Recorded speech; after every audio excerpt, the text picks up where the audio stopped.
first, before we start this interview, what is your name? My name is Maria Del Castabayan. And what is your course? BS Psych 20. Bachelor of Science in Psychology, sorry.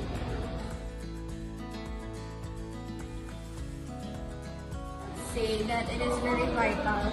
It is it has a vital and critical role to us in today's society because AI could not fulfill to be the role of a guidance counselor or even a psychologist, psychiatrist, because we don't have it. So our chosen course related cannot be replaced by AI or anything robotics can ever. So I would say it is super vital because we can assess emotions, the behavior of a human being, and of course diagnose what are the problems of the human being.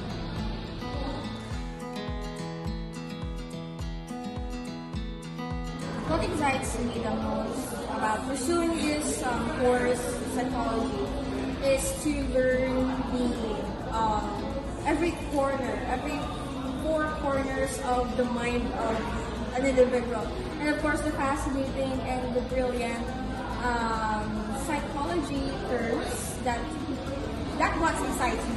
And even though psychology has a dark side, it's still fascinating that even though in the darkest side of a personality, there can be a light that can be exciting to us. So that is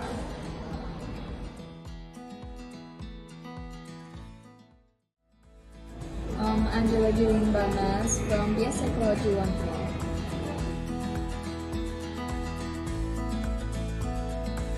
So, mental health has become a pressing issue in today's fast-paced world. Actually, mental health issues have always been around, but given the research done, there's more aware. Okay, if may lang gamay. Okay. So, mas more aware ang tao sa mga mental health issues, mental health disorders, mas properly siya ma-recognize, mas gina-acknowledge na siya compared before na hambalan ka lang ganda yung buang if may problema kaysa sa may proper na treatment for it. So, BS Psychology equips the students with knowledge and tools to address mental health concerns, promote well-being, and provide solutions for the growing prevalence of psychological disorders. It is also crucial for fostering a more empathetic and informed society where mental health is given equal importance to physical health. Kaya yung balo nila na ang imo nga mental health, sa ulo mo lang na alaman, din ganing mental ba, hindi mo siya makita. Pero kung nga balon mo ganit ka sakit imo tiyan, makita mo tiyan mo ha. Di man. Gamon mo lang ha. So, for your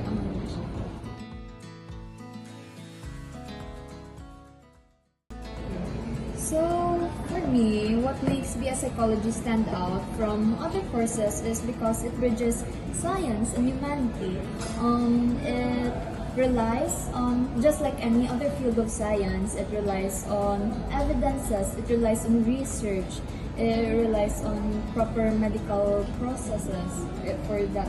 But also, it involves deeply understanding and helping people. It studies also not only the science of the human behavior, but the art of it, the art of being a human for that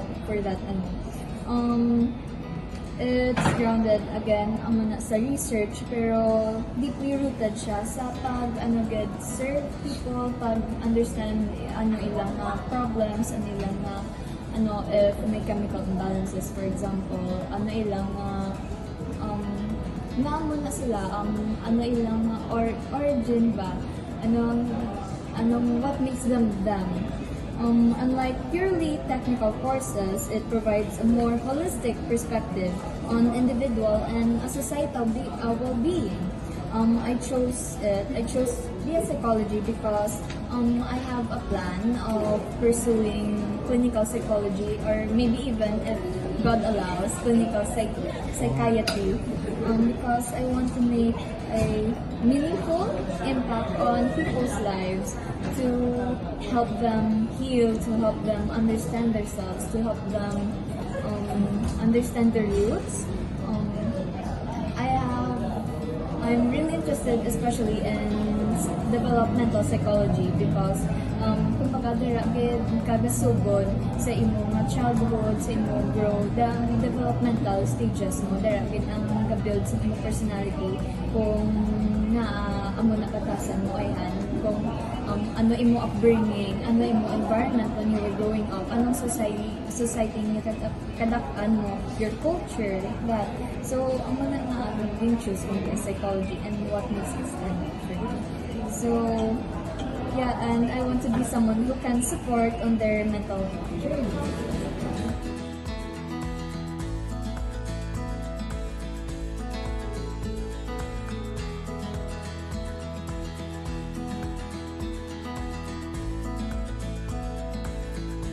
Yes, because ang focus namon is more sa human behavior. So we can understand, we can actually comprehend the behavior of other people. Likewise, when kung mag-interact kami sa ila, we make sure that we come up with a good outcome. So muna siyang set apart, and then another thing, we understand how people think, how people feel, and how people behave in other